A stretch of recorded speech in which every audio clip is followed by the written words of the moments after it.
Muito boa tarde a todos. Celebra-se hoje na Rússia o Dia da Vitória. Hoje celebra-se na Rússia e não no dia 8, porque quando foi assinado o Pacto de Rendição por parte do regime nazi já passava da meia-noite, quando houve a notícia dessa, dessa rendição, dessa celebração desse acordo. Na Rússia já passava da meia-noite, por isso é que na Europa Ocidental e Central o Dia da Vitória ou o Dia da Libertação é celebrado no dia 8 de maio e na Rússia é celebrado no dia 9. Ora bem, muita gente estava a tentar adivinhar o que é que realmente iria acontecer no dia de hoje.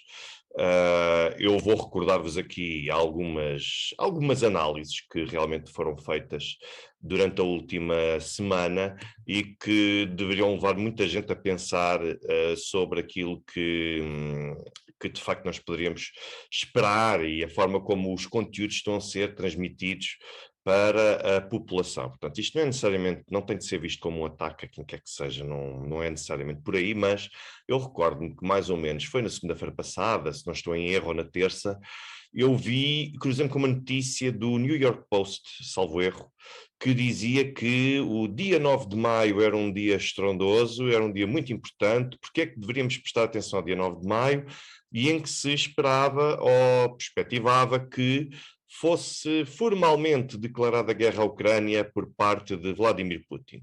O que é que sucedeu? O que sucedeu, basicamente, foi isto, reparem.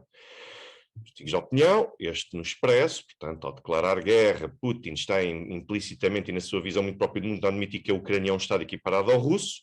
Ora bem, quem escreve uma coisa destas ignora duas coisas. A primeira delas é que há guerras que podem ser travadas contra atores não estatais. Portanto, mesmo que Putin não reconhecesse a Ucrânia como Estado, o que é um absurdo, já que o ministro Lavrov e existe uma delegação russa a reunir-se com o poder político ucraniano, portanto, logo por aqui está a reconhecer a Ucrânia como Estado soberano. O problema não é esse. Poderia haver uma declaração de guerra por parte da Rússia, mas a verdade é que aquilo que eu tenho falado tantas vezes de que não existe guerra, desde logo, nesta situação da Ucrânia, não existe guerra, desde logo, porque não há uma declaração formal de guerra, nem da Rússia à Ucrânia, nem da Ucrânia à Rússia, nem sequer dos países NATO à Rússia e vice-versa. Isto é um elemento fundamental para nós podermos estar perante guerra, perante um estado de guerra. Isso não existe e agora toda a gente parece que subitamente dá importância à declaração de guerra. Então, mas afinal o que é que muda? Se segundo essa visão já temos uma guerra em curso desde o dia 24 de fevereiro, então não me parece que exista qualquer tipo de mudança. Mas tudo bem, vamos adiante. Portanto, quem escreve isto basicamente desconhece que existe a guerra contra atores não estatais, mesmo que fosse o caso de Putin não reconhecer a Ucrânia como Estado. E depois ignora ainda outra coisa muito particular, é que, à luz da Constituição Russa, o Conselho da Federação, que é o equivalente ao Senado no Parlamento bicameral russo, tem de se pronunciar sobre a guerra e sobre a paz. Ora, neste caso concreto, nunca houve uma pronúncia por parte do Conselho da Federação nesse sentido. Logo, o Presidente não pode unilateralmente estar a declarar a guerra a quem quer que seja sem haver este passo que vier a ser dado do ponto de vista legal. Muito bem, vamos adiante.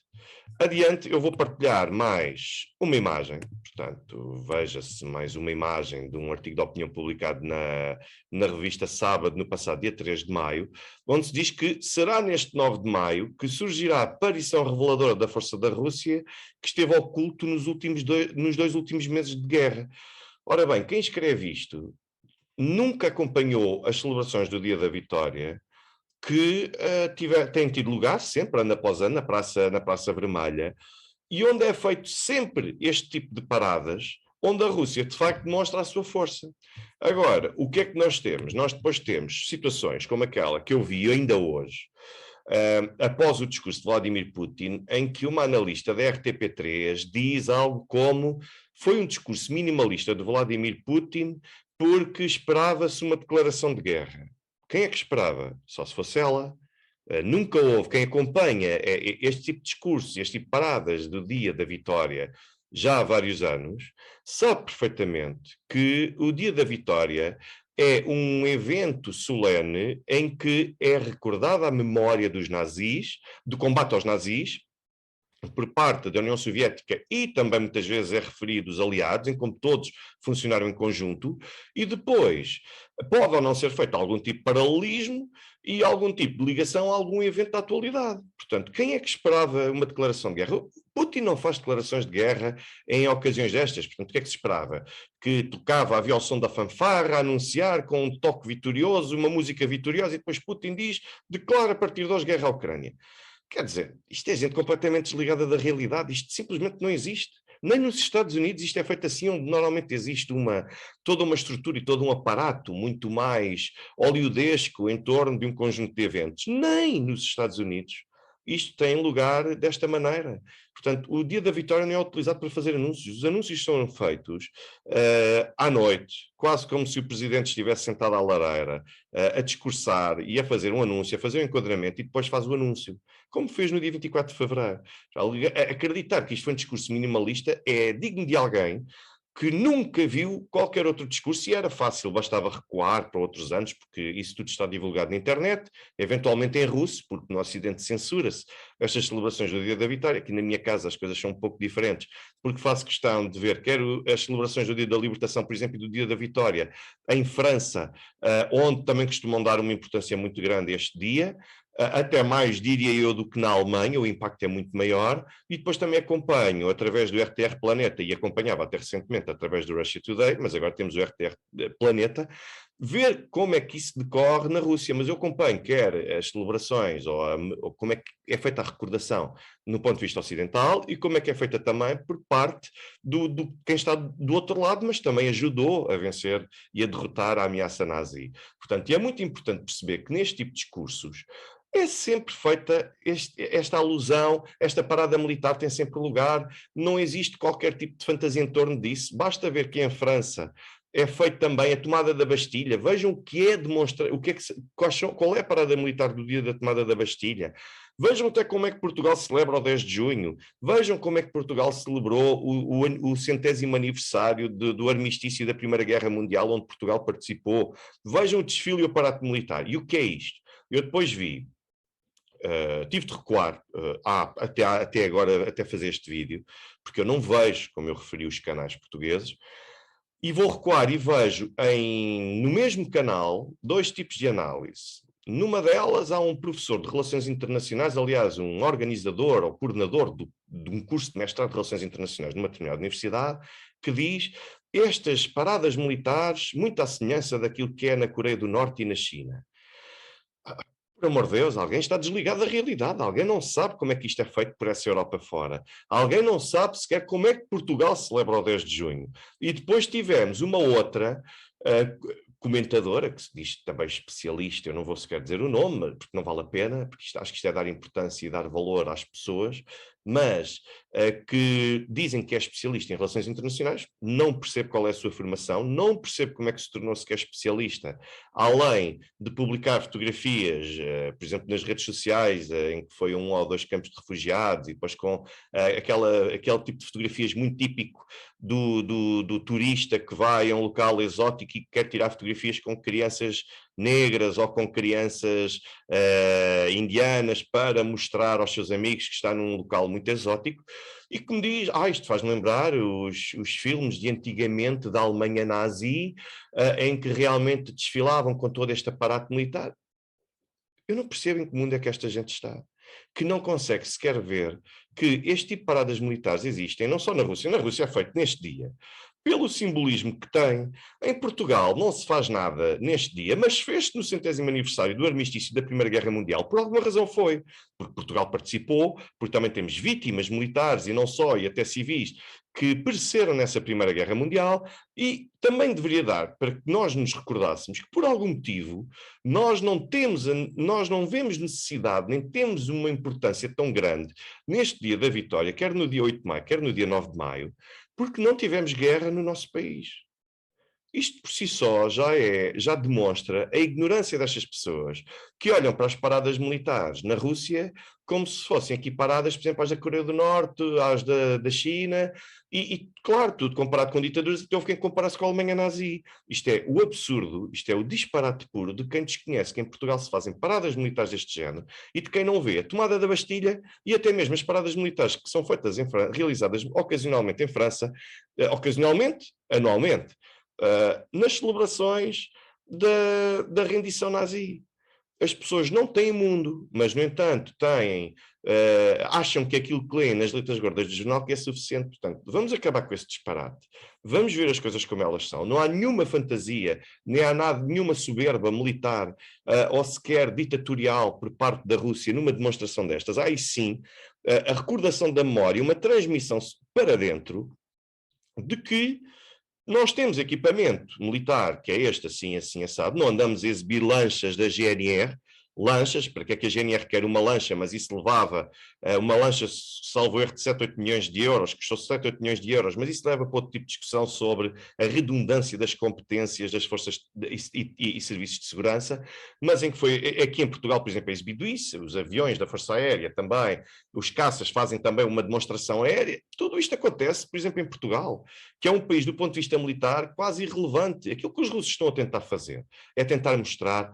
Nós recordamos aquilo que aconteceu até 1945, nós recordamos que ajudámos, não fomos só nós, mas ajudámos a derrotar aquilo que foi uma ameaça para nós até 1945, e nós estamos a mostrar a toda a gente que continuamos mais do que preparados para fazer face a uma nova ameaça do género, ou com o mesmo grau de importância, se ela se voltar a manifestar e a tentar insurgir contra nós. Eu não percebo qual é o drama disto, mas, enfim, cada um saberá. Mas vamos voltar outra vez às análises que têm sido feitas, portanto, e que foram feitas. Reparem, eu vou partilhar convosco uma outra que apareceu no Jornal Económico, cerca de meia hora antes do discurso de Vladimir Putin. Vladimir Putin prestes a declarar oficialmente guerra à Ucrânia. E depois, o mundo vai estar de olhos postos na Praça Vermelha, tal como nos velhos tempos da URSS.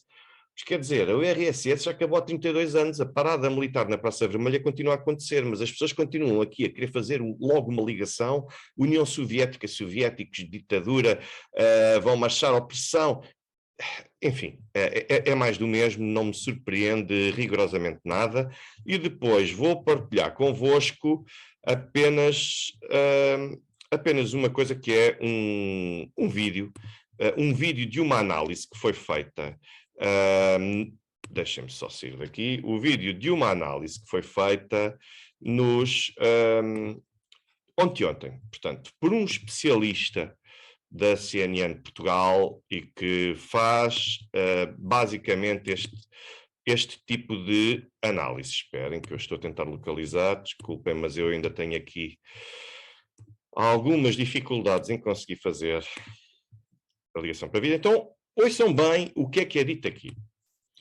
Sobre o dia 9, aquilo que pode ser anunciado pelo Sr. Putin está na cabeça dele.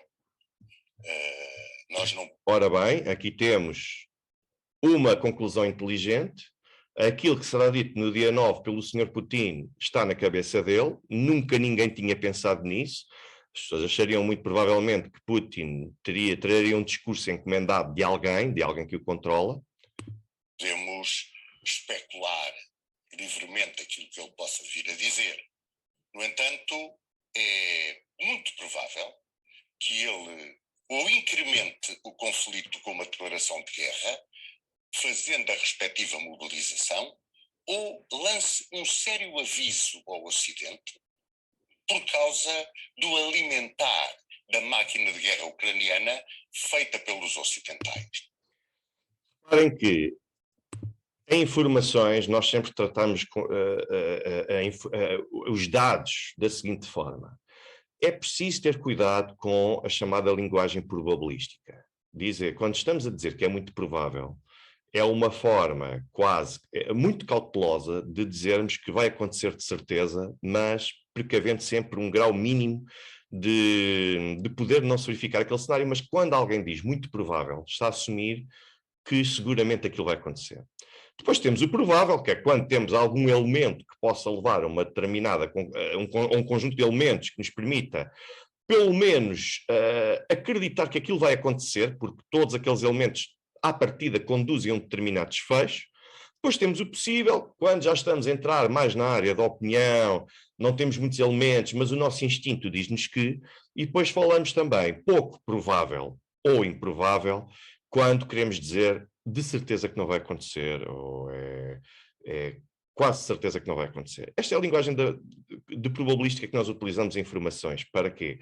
Para manter sempre alguma salvaguarda e para sermos rigorosos na matéria. Agora, é preciso termos elementos. O que este especialista, que foi assim anunciado pela CNN de Portugal, acabou por fazer, foi dizer que é muito provável, vai dizer que isto é uma questão de esperarmos até amanhã para que isto se verifique, que vai acontecer um discurso em que vai escalar o conflito e vai anunciar a guerra e vai mobilizar já a população. As pessoas não veem os discursos do dia da vitória de Vladimir Putin, nunca viram, e foram agora surpreendidos com este tipo de questão.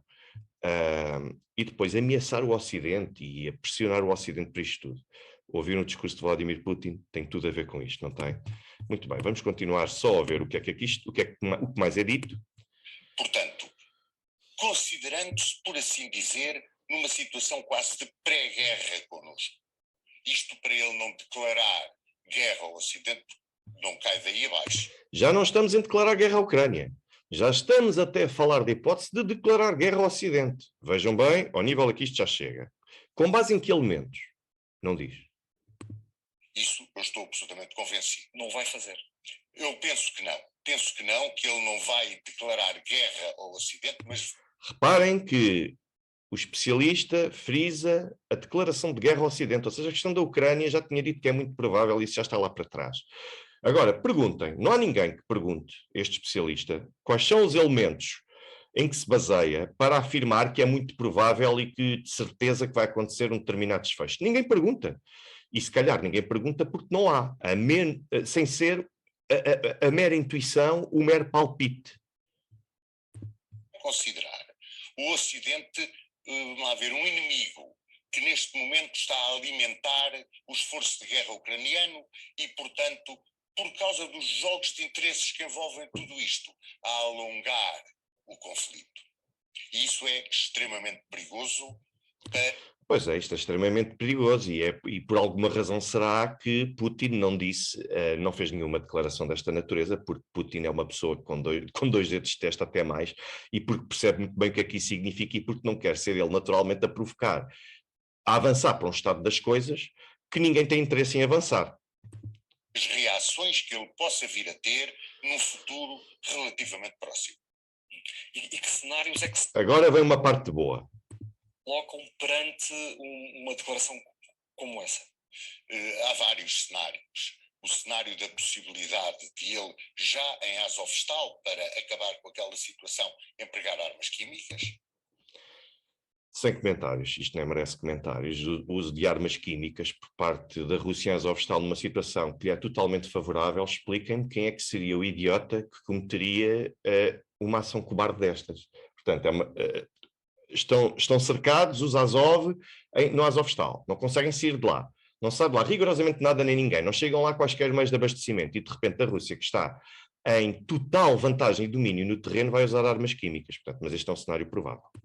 No entanto, penso que não o irá fazer, porque ele aquilo que quer é apanhar vivos os combatentes que estão em Azovstal. Sabe Deus porquê? Não é sabe Deus porquê, quer apanhá-los vivos por uma razão muito simples, é para levá-los a um julgamento de um tribunal militar especial que está a ser criado e que está a ser preparado pela Rússia. Portanto, não é sabe Deus porquê, é para responsabilizar estas pessoas perante a justiça. Poderemos questionar se de facto o tipo de justiça que será ou não, podemos discuti-la, mas o que é certo é que este é o objetivo que está a ser preparado, é a captura destes indivíduos que fizeram civis escudos humanos e levá-los à justiça, fazê-los responder, independentemente do tipo de justiça que seja. Portanto, não é sabe Deus porquê. A razão é esta. Não se pode adiantar mais nada, senão sabe Deus porquê.